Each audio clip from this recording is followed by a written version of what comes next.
আল্লাহ তাবারক ওয়া তাআলাকে সন্তুষ্ট করতে হলে আল্লাহ তাআলার সাজিমের কোরআনে পাক অনুধাবন করা, অনুসরণ করা, চিন্তা করা, গবেষণা করা।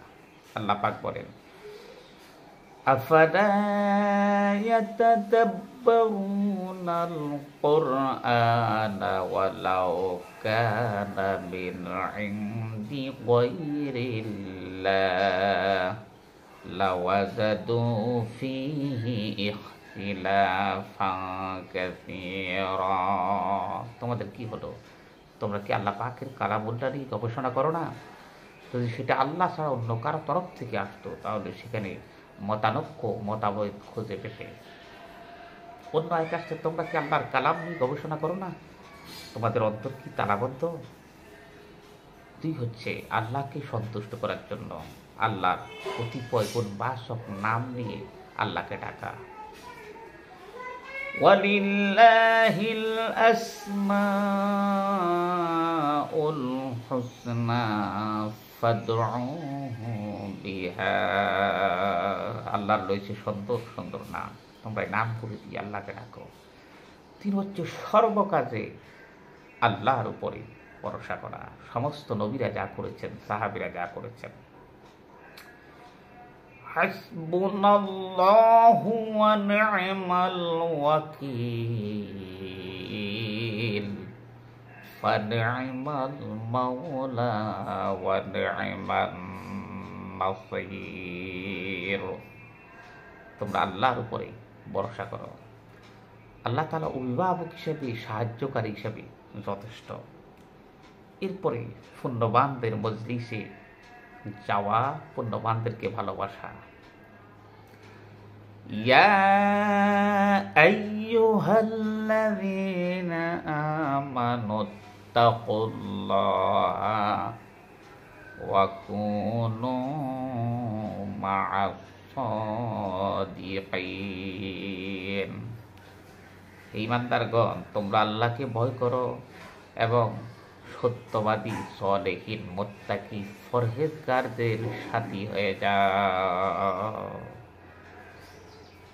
সর্বদা আল্লাহর স্মরণকে অন্তরে জায়গা করে দেওয়া।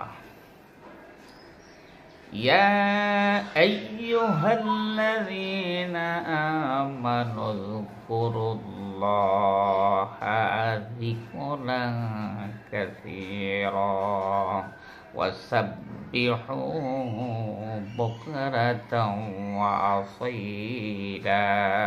হে বান্দাগণ, তোমরা বেশি বেশি করে আল্লাহর স্মরণ করো, বিশেষ করে সকাল এবং সন্ধ্যায়।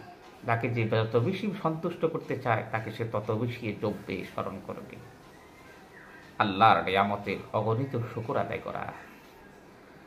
লাইন শাকারতুম লাযীদান্নাকুম ওয়া লাইন কাফারতুম ইন্না আযাবী লাশাদীদ। যদি তোমরা শুকর আদায় করো, আল্লাহর নিয়ামত আরো বাড়িয়ে দিবেন। আর যদি না শুকর করো, মস্ত বড় শাস্তি তোমাদেরকে প্রদান করে দিবেন। পাপ থেকে বেঁচে থাকার চেষ্টা করা। فَأَمَّا مَنْ خَافَ مَقَامَ رَبِّهِ وَنَهَى النَّفْسَ عَنِ الْهَوَى فَإِنَّ الْجَنَّةَ هِيَ الْمَأْوَى। যে ব্যক্তি আল্লাহর ভয়ে গুনাহ থেকে বেঁচে থাকবে, অশ্লীলতা থেকে বেঁচে থাকবে, আল্লাহ তাকে মাওয়া, অসংখ্য নিয়ামতের জান্নাত দান করে দিবে। এরপরে আল্লাহর হাবিব মুহাম্মদ সাল্লাল্লাহু আলাইহি সাল্লামকে কলিজাত থেকে ভালোবাসা। قُلْ إِن كُنتُمْ تُحِبُّونَ اللَّهَ فَاتَّبِعُونِي يُحْبِبْكُمُ اللَّهُ وَيَغْفِرْ لَكُمْ ذُنُوبَكُمْ ওয়াল্লাহু গফুরুর রহিম। নবীকে আপনি বলে দেন, আল্লাহর ভালোবাসা পেতে চাও, অক্ষরে অক্ষরে আমি রাসূলের অনুসরণ করো, তাহলে আল্লাহ তোমাদের জিন্দেগির গুনাহগুলি মাফ করে দিবেন, ভালোবাসবেন, সন্তুষ্ট থাকবেন। আল্লাহ আমাদের কবুল করুন। আল্লাহ আমাদের উপর সন্তুষ্টি থাকুন।